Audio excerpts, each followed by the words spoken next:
Salut tout le monde et bienvenue pour cette nouvelle vidéo. Aujourd'hui je vous présente la lampe LED RGB de chez OK. Allez, générique et on attaque.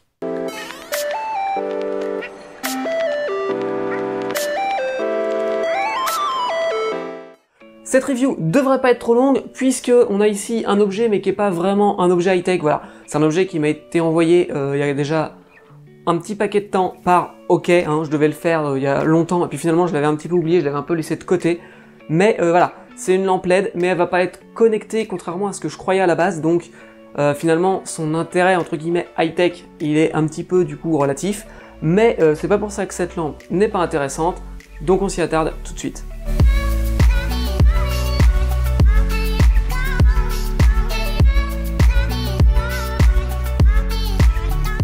On commence comme d'habitude par un petit déballage du produit. À l'intérieur de la boîte, on aura bien évidemment la lampe, un manuel, une carte de garantie comme à l'habitude chez OK et un adaptateur secteur. Pour ce qui est de ses caractéristiques, on aura ici une lampe relativement basique puisqu'elle n'a pas de côté connecté. On aura une interface tactile sur le bas de la lampe qui nous permettra de l'allumer, de l'éteindre et de passer d'un mode à l'autre. Cette lampe dispose de 3 niveaux d'intensité en ce qui concerne l'éclairage blanc qu'on viendra tout simplement activer à l'aide d'un appui sur la surface tactile. Et elle dispose également d'un mode éclairage RGB qui sera lui activé par un appui prolongé de 3 secondes sur cette même surface tactile. Ce mode RGB fera défiler toutes les couleurs comme vous pouvez le voir à l'écran, ce qui est plutôt sympa. Le balayage des couleurs est relativement lent, donc c'est plutôt agréable. En mode RGB, un simple appui sur la surface tactile permettra de figer la couleur en cours pour la conserver au moins le temps que la lampe restera allumée. Car oui, on n'a pas d'effet mémoire, donc dès qu'on redémarrera la lampe, le cycle recommencera. On en a déjà terminé avec les caractéristiques et le fonctionnement de cette lampe. Bah oui, je vous avais dit que ça allait pas être très long. Maintenant, je vais vous donner un petit peu mon avis, puisque je l'ai utilisé pendant 2-3 jours. Pas besoin de la tester plus pour se rendre compte un petit peu du produit auquel on a affaire. Et donc, mon avis, c'est que c'est une lampe, plutôt lampe d'ambiance. Voilà, donc vous pouvez la mettre dans n'importe quelle pièce, que ce soit une petite pièce ou même une grande pièce. Ça fait plutôt bien l'affaire. En revanche, ça reste pour moi, je pense, une lampe d'ambiance.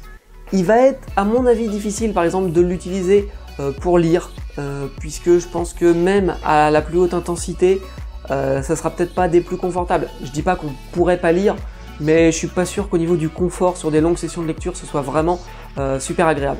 Après, ça, je l'ai pas vraiment testé, donc j'en suis pas sûr. Mais pour moi, ce serait plutôt quand même une lampe d'ambiance, voilà, qu'on peut mettre comme ça pour avoir soit un petit défilement de couleurs, soit un petit point lumineux supplémentaire dans un coin, par exemple un salon, une chambre ou autre. Le côté tactile, en revanche, est à mon sens un peu perfectible.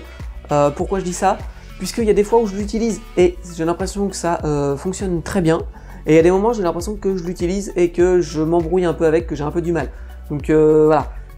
Je le dirais seulement perfectible, parfois ça marche pas, est-ce que c'est une question d'habitude, parce que voilà, je ne l'ai pas assez utilisé, et que finalement je suis pas assez familiarisé un petit peu avec la lampe, ça c'est possible aussi.